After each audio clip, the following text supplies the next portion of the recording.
वो मैं नहीं, मैं तो वो हूँ जो साक्षी है। तो साक्षी की पहचान करनी है कैसे? उस मैं के माध्यम से ही, क्योंकि वो साक्षी की ही चेतना मैं के रूप में परिलक्षित हो रही है।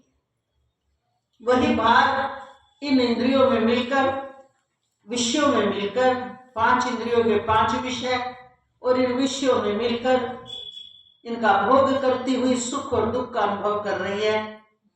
इसलिए जब बाहर की दुनिया को छोड़कर, यानी विषयों की दुनिया को छोड़कर, अब जब अंदर की दुनिया में जाओगे और अंदर की दुनिया को छोड़कर कि ये तो मैंने इकट्ठा किया हुआ था, किसी से राग है, किसी से द्वेष है, उस समृद्धि के रूप में, अनुभव के रूप में आपके अंदर आपको मिलेगा।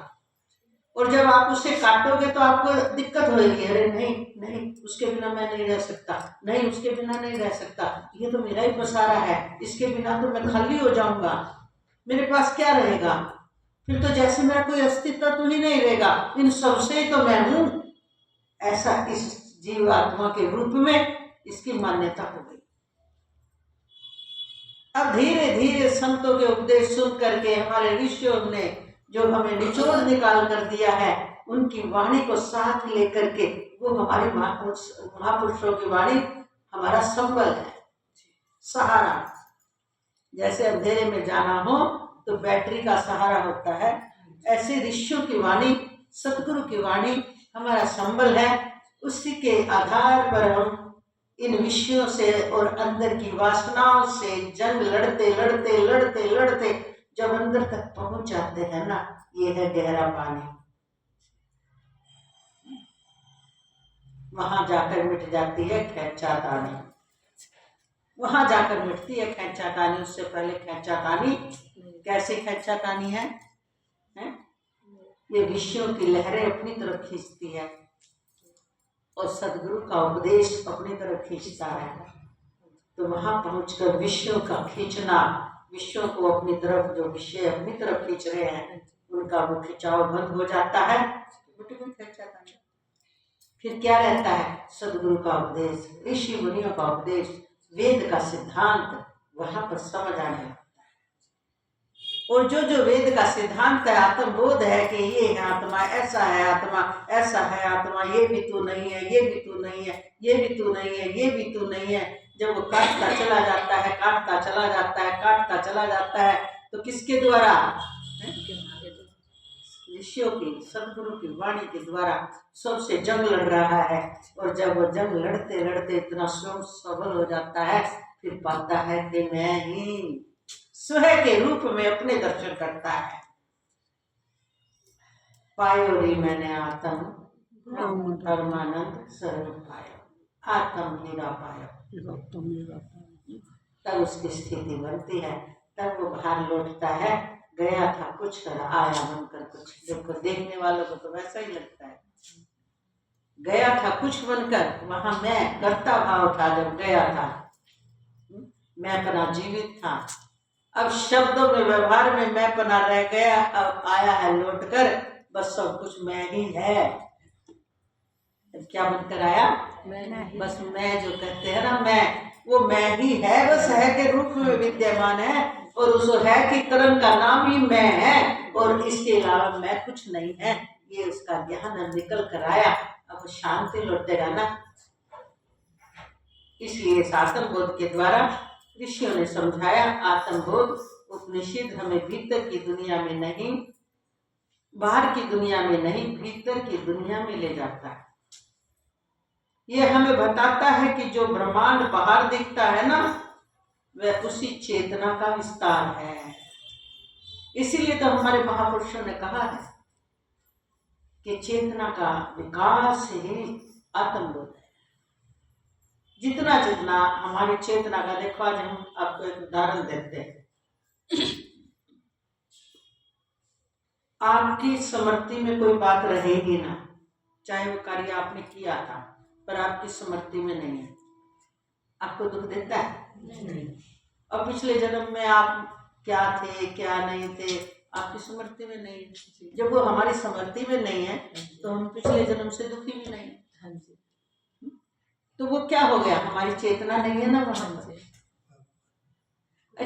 बचपन में जब पैदा हुए, जब छोटा बच्चा रहा, अब उसने माँ को कितना तंग किया, उसे किसी चीज की शर्म है कि मैंने 1000 आदमियों के बीच में पोटी नहीं करनी, या मैंने सुसु नहीं करना, या ये नग्न अवस्था है, या उसे कुछ ज्ञान है? तो उसे शर्म भी नहीं, ज्ञान नहीं है तो शर्म भी नहीं। और जैसे वो थोड़ा बड़ा होता है, अब बाहर से सिखाया जाता है, नहीं देखो ऐसे नहीं करते बेटा, सबके सामने है ना, निवस्त्र नहीं होते, अब तुम बड़े हो गए हो। अब ये उसको ज्ञान डाल दिया, उसकी समझ में बैठ गया। अब वो जैसे जैसे 7-8 साल तक हो जाता है, फिर वही बच्चा क्या करता है, अब वही चीज है, अब कोई ज्यादा बड़ा नहीं हुआ है, पर अब उसको क्यों, अब उसकी समृद्धि में है, अब उसको नॉलेज है, अब ज्ञान है, अब उसके पता है कि नहीं, लड़की है तो पापा के सामने नहीं, मम्मी के सामने भी नहीं, नहीं सबके सामने नहीं। अभी 2 साल पहले तो छोटा था, तो चाहे पापा नहला रहे हैं चाहे मम्मी नहला रही है, उसे कोई फर्क नहीं पड़ता। अब देखो एक बात बताओ, वो लड़का है या लड़की, अब उसकी ज्ञान के विकास से उसे इन सब चीजों का पता है ना, कि ऐसे करने से शर्म लगती है या ऐसे। अच्छा, सुख दुख भी उसे कब होता है, बचपन का सुख दुख सब भूल गया। उसकी माँ ने उससे कितना प्यार किया या कितना डांटा, क्या किया, उसे कोई दुख सुख नहीं है। अब जो उसे सुख दुख की अनुभूति होने लगी, या किसी के शब्दों को उसने हरासमेंट, अब ये तो मेरी बेइज्जती है, ये शब्द अच्छे नहीं है, तो अब कब होता उसको ये कहेंगे अब इसको ज्ञान हो गया, अब इसकी समझ बढ़ गई है, तो इससे क्या सिद्ध हो रहा है बताओ, बच्चा तो वही है, तो ज्ञान के प्रकाश में। अब ठीक देखो, अब जैसे जितनी जितनी उसकी ज्ञान की प्रकाश बढ़ता है, यानी विकास होता है, ज्ञान तो पहले से है, किसका विकास हुआ, समझ का। समझ किसे बोलते हैं, बुद्धि का ही पर्यायवाची नाम समझ है। तो जैसे उसकी समझ का विकास हुआ, अब जितना जितना ज्यादा हो जाएगा उतना उतना इंटेलिजेंट बन जाएगा। और अगर नहीं होगा, आपने 1-8 करोड़ में कोई 1-8 ऐसे भी बच्चे मिलते हैं जो 20 वर्ष के हो गए हैं, उनकी समझ का विकास नहीं हुआ, शरीर तो है 20 वर्ष का, उनको पता ही नहीं मैं पुरुष हूं कि स्त्री। आज भी निर्वस्त्र रह रहे हैं तो उनको शर्म नहीं लगती, तो इसका मतलब शरीर तो वही है, तो किस चीज से अच्छा या बुरा, शर्म या इससे चेतना के विकास। जब ऐसे आपको हर चीज की चेतना का विकास हो जाएगा, होता चला जाएगा, होता चला जाएगा, होता चला जाएगा, तो आपको इस ब्रह्मांड की हर चीज का वास्तविक रहस्य समझ आना शुरू हो जाएगा। ये है भीतर की दुनिया। और जब आपको भीतर की दुनिया का रहस्य भी बिल्कुल तुरंत 1 मिनट में उसका अर्थ समझ में आ जाएगा कि इसका वास्तविक क्या अर्थ है, इसका क्या अस्तित्व है, तो जब वो आपके मतलब का ही नहीं रहेगा, आप अपने आप निकल जाओगे, क्योंकि आपकी चेतना का विकास है। और जैसे जैसे आपकी चेतना का जितना विकास होगा, जैसे देखो किसी चेतना का विकास कम है तो वो किसी चीज को पकड़कर उसी के पीछे लगा रहता है। दूसरी की चेतना का विकास है तो वो झट से कहेगा अरे क्यों इसमें दिमाग मार रहा है, तो पागल है कि एक चीज के पीछे लग रहा है। तो अब वो नहीं मानता, क्योंकि उसकी चेतना, उसकी बुद्धि में ये बात बैठी नहीं है, क्योंकि चेतना का यूज बुद्धि के माध्यम से होता है, तो उसके दिमाग में नहीं बैठी है, तो उस बात ने मानता नहीं, उसी बात को बार बार कहेगा। उसको कोई बात समझा भी दी कि इसका नाम मूर्ति है, और उसके दिमाग में बैठ गया सुरती। अब जिसकी चेतना का विकास है उसको तो मूर्ति और सुरती दोनों का समझ है? अब वो एक ही बात रटेगा, सुरती सुरती सुरती, तो कहेंगे बुद्धू है। अरे इसमें ज्ञान ही नहीं है, इसकी चेतना का विकास ही नहीं है, एक बात इसे समझा तो अप्लाई नहीं करता। तो ठीक इसी तरह जो हम देखने में तो सब मनुष्य लगते हैं, पर चेतना का विकास का देखो कितना बड़ा अंतर है। और जितनी जितनी जिसको, एक बात और देखो, जितनी जिसको मान लो थोड़ी भी चेतना है ना, अहंकार तो उसमें भी कर लेगा वो, बल्कि जितना जो गहरा चेतना का विकास जिसका होता है, अगर वो अहंकार भी करता है तो वो बड़ी समझ से करता है, और मूर्ख बहुत जल्दी किसी भी चीज का अहंकार कर बैठता है। समझ रहे क्यों? उसे पता ही नहीं अहंकार का स्वरूप क्या होता है। उसको तो जो मिल गया उसी में कहेगा हाँ हाँ मैं ये सब कुछ हूँ, हाँ हाँ हाँ मैं ये सब कुछ हूँ। तो इसलिए जैन धर्म की हम कई बार आपको बताते हैं कि भगवान महावीर स्वामी ने भी ये कहा, आपकी चेतना का विकास ही मोक्ष की तरफ ले जाता है। क्यों? क्योंकि जैसे जैसे आपकी चेतना का विकास होता चला जाएगा उतने उतने आप बंधन से मुक्त होते चले जाओगे। आपको समझ आती चली जाएगी ये चीज मुझे बिना मतलब पकड़ रखी थी दिमाग ने, इसकी कोई वैल्यू नहीं है। और जिसकी चेतना का जितना विकास है वो उतनी ही जल्दी छोटी सी बड़ी से बड़ी चीज का भी समाधान निकाल लेता है। और जिसकी चेतना का विकास नहीं है वो छोटी छोटी चीज को भी समाधान करके कर ही नहीं सकता, उससे होता ही पकड़ लेता है। इसलिए आत्मबोध चेतना का विकास ही जब वो भीतर की दुनिया में जाता है तो वहां उसकी चेतना का जितना जितना विकास होता जाएगा, जितना जितना विकास होता जाएगा वो भीतर की दुनिया को पार करता करता उनके अर्थ सहित छोड़ता छोड़ता कि अस्तित्व के रूप में बताओ इनका क्या महत्व है, तो वो बिल्कुल वहां पहुंच जाता है जहां पहुंचकर सिर्फ वो चैतन्य स्वरूप आत्मा ही लबालब भरा हुआ अवयवों से अपने आप को बाहर ले जाता है उसका। इसलिए यहाँ कहा है कि हमें भीतर की दुनिया में ले जाता है। ये हमें बताता है कि जो ब्रह्मांड बाहर दिखता है वह उसी चेतना का विस्तार है। चेतना का विस्तार ब्रह्मांड है। एक उदाहरण और दे दे। अब कहेंगे भगवान श्री कृष्ण ब्रह्म ईश्वर का अवतार है, राम जी ईश्वर का अवतार है। फिर भी वहां पर आया कि राम जी 12 कला युक्त है, भगवान श्री कृष्ण 16 कला युक्त है। मतलब क्या? चेतना का विकास। अब जब उनकी चेतना कृष्ण रूप में उनकी चेतना 16 कला युक्त थी तो उनको गर्भ में रहते रहते भी बोध है, प्रकट होते ही अब क्या क्या करना है। और देखो और बताए आपको कि सारे जो रखवाली कर रहे थे उसको सुला दिया, सब ताले तोड़वा दिए। वासुदेव जी के मन में आया कि हम तो बंधन में हैं, हमें तो हथकड़ी लगी हुई है, वो तोड़वा दी। अब फिर चिंता आई लास्ट में लेके किस में जाऊं, तो वो एकदम अब तुमको अब ये किसका करामात था? अरे श्री कृष्ण का जो करामात था कि वासुदेव जो बोल रहे हैं उनकी चेतना का इतना विकास है, तुरंत समर्थी वो चीज प्रकट कर। अब ले जाया गया, यमुना जी में प्रवेश हो गया। अब यमुना जी बढ़ती जा रही है, बढ़ती जा रही है। बाबा को नहीं समझ में आ रही है बात। बाबा भगवान को और उठाते जा रहे हैं, उठाते जा रहे हैं। ये आपको चेतना का विकास का अंतर दिखा रहे हैं। उनको क्यों नहीं समझ में आ रही? उनके अंदर ये भाव है उनकी चेतना में कि मैंने अभी अभी प्रकट हुए हैं, मैंने तो इनकी रक्षा करनी है। तो रक्षा हेतु पहले ऐसे था तो ऐसे कर लिया, फिर ऐसे कर लिया, फिर ऊपर उठा लिया। अब वो तो नहीं समझ पाए ना। वो यमुना जी उतनी बढ़ती जा रही है, यमुना जितनी ऊपर उठा रहे हैं यमुना जी बढ़ती जा रही है। अब देखो उसी समय के प्रकट हुए, प्रकट क्यों शब्द प्रयोग किया? नहीं तो ये भी बोल देंगे हम पैदा हुए 1 घंटे के बच्चे ने, अगर आपकी भाषा में बोल रहे हैं। कितना ज्ञान का विकास है कि वो कारण समझ गए और तुरंत अपने पांव को नीचे लटका दिया कि नहीं तो नाक से भी ऊपर पानी चला गया तो बाबा तो डूब जाएंगे। और तुरंत यमुना जी ने चरण स्पर्श, का कारण समझ गए ना। अब आप कहते हैं वो तो भगवान है। भगवान क्यों कहा?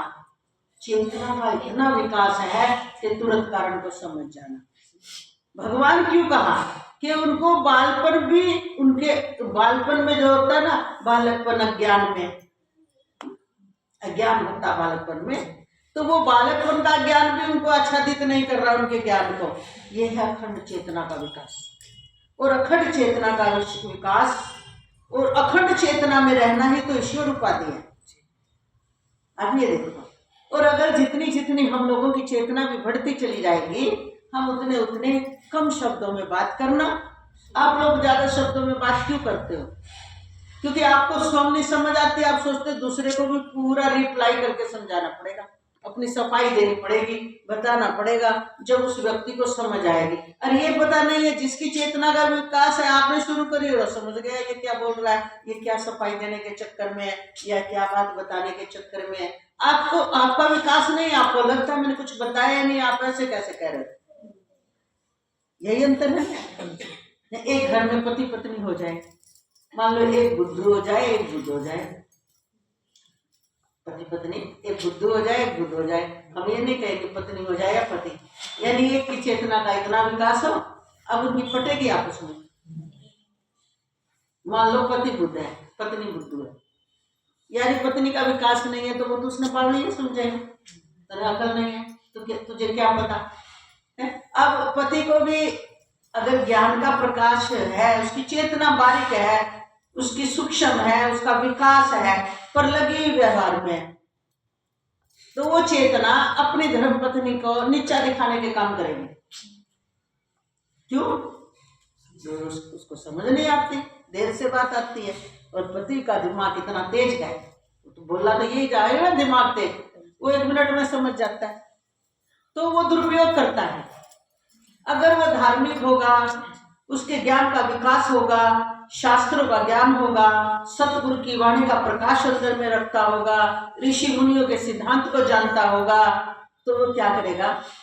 अपनी धर्म पत्नी का भी धीरे धीरे ये नहीं है कि उसका मजाक करेगा या उसको दबाने की कोशिश करेगा या उसका दुरुपयोग करेगा, यानी उसका अपने लिए फायदा उठाएगा, स्वार्थ बुद्धि में प्रयोग करेगा, बल्कि उसका विकास कराएगा कि ऐसे किया कर, ध्यान में बैठा कर, थोड़े शांत रहा कर, चेतना का विकास बनेगा, करेगा ना। तो चेतना का विकास भी सही धारा में चलेगा तो परमात्मा की प्राप्ति कराता है, और उल्टी धारा में चल पड़ा तो अहंकार को बढ़ाता है। ये भी आपको पता है। इसलिए हमारे महापुरुषों ने साधना की, साधना करके इन इंद्रियों पर कंट्रोल किया, मन में संयम लाए, संसार से वैराग आया, तब उनकी चेतना इतनी खिल उठी कि जब अपने चैतन्य स्वरूप में स्थित हुए, आत्मबोध की स्थिति उन्हें प्राप्त हुई, फिर इसी चेतना के द्वारा लोक कल्याण हुआ। इसका नाम होता है चेतना का विकास। ये मत समझो कि वो तो लोक कल्याण ही करेंगे, स्वार्थ में प्रयोग कर लिया तो अहंकारी बन जाओगे, जिस भी फील्ड में मान लो राजा भी बन गए, दूसरे का नाश करने में लग जाओगे। चेतना का विकास है, जिसको आप व्यवहार की भाषा में चतुर बुद्धिमान बोल दिया जाता है। चेतना तो विकास तो है, पर दुरुपयोग कर रहे हैं। अब तो मिल गया विकास, आगे तो पतन हो जाएगा। लेकिन अध्यात्म में आपको ये बताना चाह रहे हैं, ये गुण भी साथ में होने चाहिए। प्रकृति पर विजय प्राप्त करनी है, अगर ये गुण नहीं आते तो चेतना का विकास आपका पतन ही करेगा। इसलिए फिर कहा, अरे चेतना का विकास अहंकार को बढ़ाता है, इसलिए हम तो भगवान के भोले भाले भक्त रहे और प्रेम करें। हमें नहीं किसी भी चीज की शिक्षा लेनी, हम कुछ नहीं जानते, फिर ये रास्ता अपनाया गया, क्योंकि चेतना का विकास खतरनाक भी है। अगर उसके अंदर सदी हुई इंद्रियां नहीं है, इस संसार में जन्म लेकर के छोटे से अगर आप छोटा सा आपके अंदर कोई क्वालिटी है, चेतना का विकास है, उसी का अहंकार करके लोगों को नचा देते। इसलिए चेतना के विकास में संयम होना चाहिए, चेतना के विकास में समझ होनी चाहिए कि किस तरह से मेरा हित है, किस तरह से लोक कल्याण है, कैसे प्रभु की चेतना का जितना विकास था, तो भगवान ने यहाँ आकर, आप जरा देखो, उठाओ जरा, पढ़ो, आपको पता चलेगा भगवान ने क्या सुख लिया। सुख लेने के लिए वो धरती पे आते हैं, उन्होंने तो अपनी उस चेतना के द्वारा सारी कुवृत्तियों को हटाकर एकता दिखाने के लिए, इस धरती पर आकर सद्भावना स्थापित करने के लिए, धर्म की स्थापना करने के लिए, संतों का ज्ञान बढ़ाने के लिए, भक्तों में प्रेम बढ़ाने के लिए इसमें यूज करा। तो ऐसे संत की चेतना का विकास जिसका होता है, संत क्या करते हैं, स्वयं सुख लेते हैं क्या उस चेतना का, कि दूसरे को भी सुख देते हैं कि ऐसे रहो, ऐसे जियो, ऐसे प्रेम करो, क्या अहंकार में रखा है, क्या लोभ में रखा है, क्या मोह में रखा है। उनकी चेतना का विकास विकारों का नाश करवाने के लिए काम करती है। तो हमारे पास कोई भी चीज हो, इससे ये भी सिद्ध होता है हमें सबको बांट कर खानी चाहिए। खाने का मतलब भोजन की बात नहीं कर रहे, कुछ भी है हमारे पास, हमें सबको मिलाकर चलना चाहिए।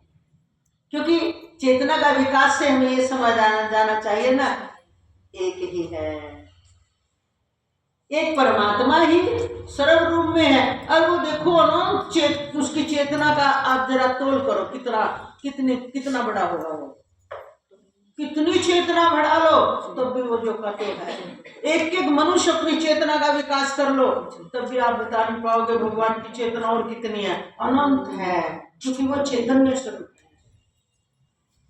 इसलिए हमें इन चीजों का ध्यान रखते हुए साथ के साथ संयम जीवन में, मोह रहित भावना, प्रेम का व्यवहार, हमें इस प्रकार के गुण भी बढ़ाने चाहिए। ये सारे प्रेज है जो कि हमारी चेतना को सुरक्षित रखते हैं, विकास के साथ साथ उसको पतन की तरफ नहीं जाने देते। तो क्या कह रहे हैं ये हमें बताता है कि जो ब्रह्मांड बाहर दिखता है वह उसी चेतना का विस्तार है जो हमारे भीतर है।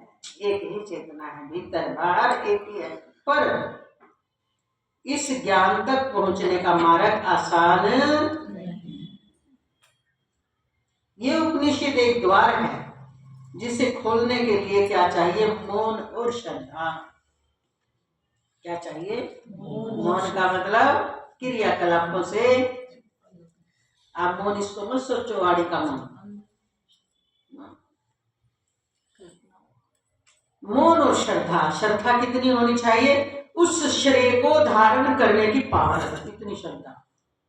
ऐसी श्रद्धा नहीं हमारी इच्छा पूरी हो गई तो श्रद्धा बढ़ गई, वहां हमारी वो चीज नहीं मिली तो श्रद्धा कम हो गई। ये श्रद्धा तो स्वार्थवश होती है।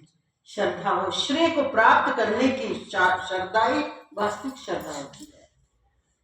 श्रेय को धारण करने की क्वालिटी पैदा हो जाना, वो श्रद्धा स्वरूप। मौन चाहिए, श्रद्धा चाहिए और सत्य की भूख।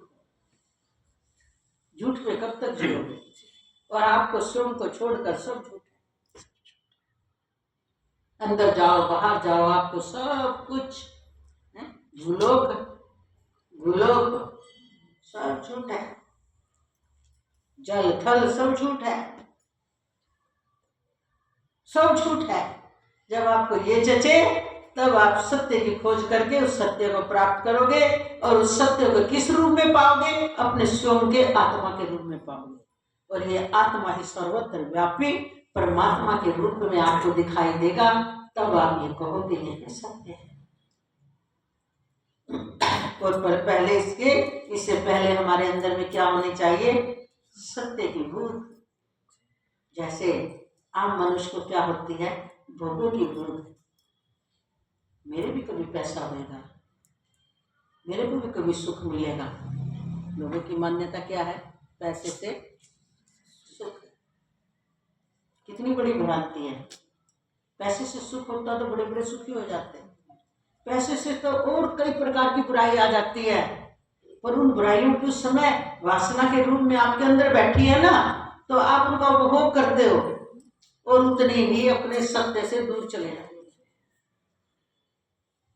इसलिए आप मानव के हृदय में क्या परिभाषा है, पैसा हो जाना ही सुख है।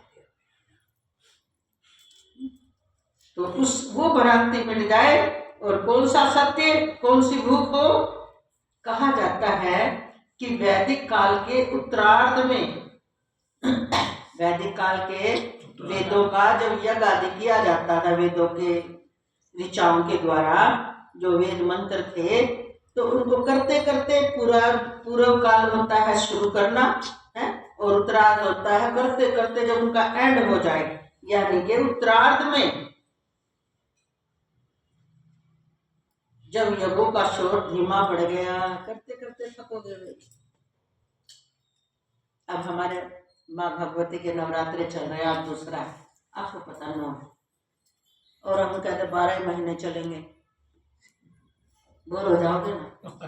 सामान्य फंक्शन है, साल में 2 बार 3 बार बड़े उल्लास से अटेंड कर लोगे। अगर रोज ही फंक्शन हो कितने बोर हो जाते।